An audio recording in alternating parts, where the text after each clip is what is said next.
Now, first of all, do you want to tell us about any strapping young men in uniform that you were ogling while somebody was over in Hawaii ogling? Oh, I had my boyfriends, though. What's so where were you? Do you remember where you were when Pearl Harbor got bombed? I was in Sioux City, Iowa. And how did you find out that we were at war?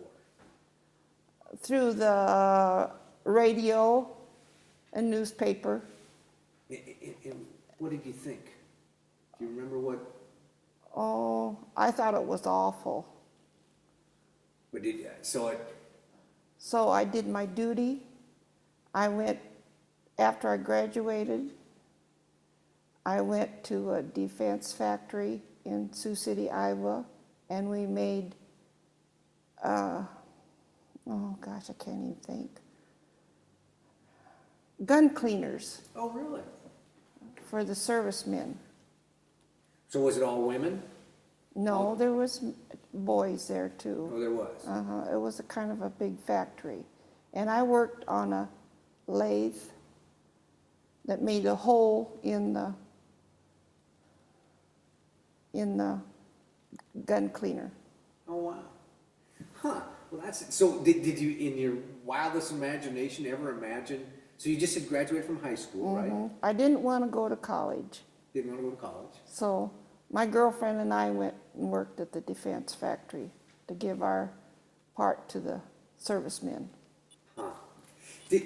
So how much did life change in Sioux City when the war started? Did you have rationing? Oh yes, we had rationings. So how did that work? I mean, what got rationed? Food? Food and, some clothing you couldn't buy. And my dad was a railroad man, so he brought oranges home for us kids. And so where did he get the oranges from? I don't know to this day, but he brought them home anyway. He worked on the Milwaukee Railroad. Huh. In the parts of Iowa. He got them in Iowa somewhere, I think. So how did the rationing work? Did you have to go stand in line, or? Well, for sugar and stuff like that, we did. Mm-hmm. Is that because the food and all was being sent over to all of our military people, or? I don't think so. They just didn't want to run out of food. And some of the grocery stores closed up. And we knew the war was going on, so. Did you have, I talked to Norma earlier, and she talked about air raid drills. Yeah, we had air raid drills too. So what did that involve? Well, that involved going down the basement of the house, and then talked about it, and then went back upstairs.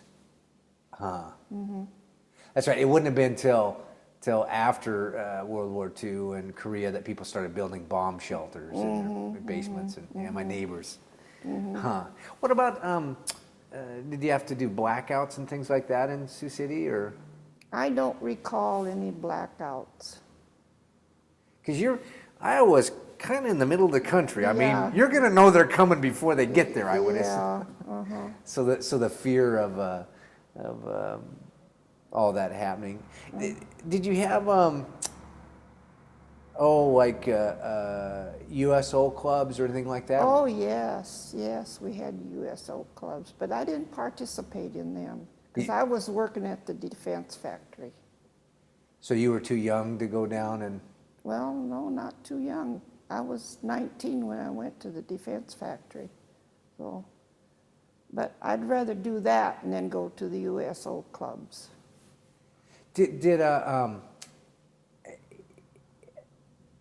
It sounds like a lot of women end up running the country while the men went off to. Did you see that? Did you see women in different jobs? Yeah, a lot of them. Huh. Now, did you have any brothers or sisters? Yeah, they're younger than I was. They were still going to school. So nobody enlisted had to go into service. So that was no. Huh.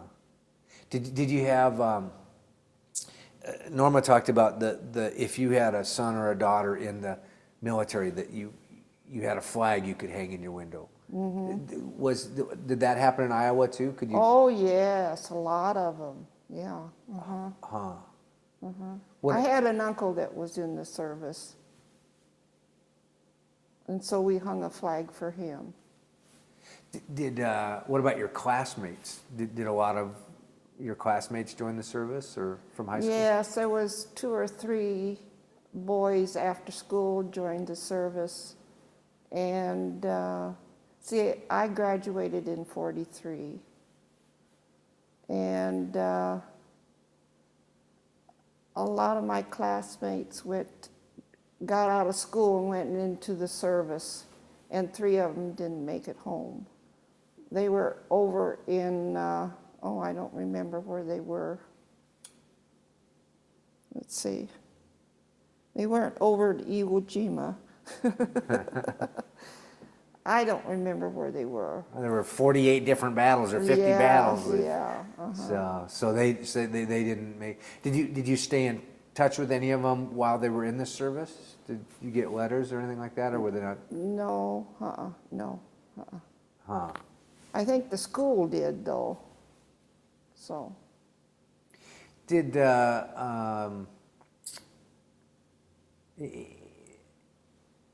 you feel while all the rationing was going on? Did you end up having enough of everything you wanted? I mean, Yes. so it didn't really. It didn't bother me. No. Now, do you remember where you were when you heard that the war was over? Probably working when they told us. So again, it was no. No. No, and let's see. There was some people coming in from the war, but I didn't get to see them. So. It's interesting because I've talked to people that were in Washington and California and on the coast. So They saw a lot of them, didn't they? yeah, and the fear too during the war of being attacked, where it sounds like that you being so far inland that there wasn't a fear of the war per se. Huh. No, not as much as it would in the bigger cities and stuff. Yeah. And then once you, did you meet Robert after the war? After the war. Long after the war? Yeah, I worked at the defense factory about 5 or 6 months after the war. And then I had a girlfriend in Seattle, Washington, that wanted me to come out.